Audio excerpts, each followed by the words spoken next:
On YouTube, there is a member by the name of VidumFangX, and in one of his videos I recently managed to stomach several seconds of, he claimed that the Bible was inerrant. So I simply want to examine that claim by, in my New International Bible, turning to Genesis 1. In which it says, "In the beginning God created the heavens and the earth, and now the earth was formless and empty. Darkness was over the surface of the deep, and the Spirit of God was hovering over the waters." And of course, if God isn't physical, I don't see how he could hover, but that aside, and God said, "Let there be light," and there was light. God saw the light was good, and he separated the light from the darkness. And God called the light day, and the darkness he called night. And there was evening, and there was morning, the first day. Of course, light is not part of day and night. Whether or not the earth is facing the sun determines day and night. This passage is factually wrong. And that's the only conclusion that makes sense. This is wrong.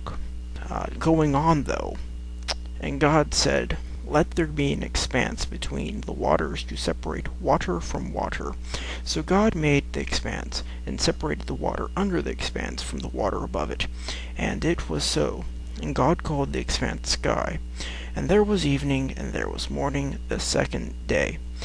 Well, that doesn't make any sense. If you fly in an airplane, you don't hit water.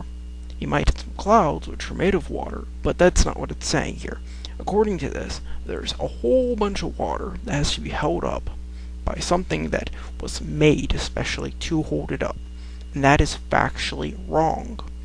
Moving on.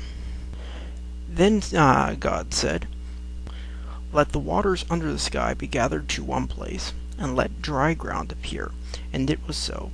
God called the dry ground land, and gathered the gathered waters he called seas. And God saw that it was good. That there's a problem there. There's more than one landmass in the world. There's numerous continents, and of course there's islands, etc. Moving on. Then God said, "Let the land produce vegetation, seed-bearing plants and trees on the land that bear fruit with seed in it, according to their various kinds." It's going to keep saying that over and over again. And it was so. The land produced vegetation, plants bearing seeds according to their kinds, and trees bearing fruit with seed in it according to their kinds.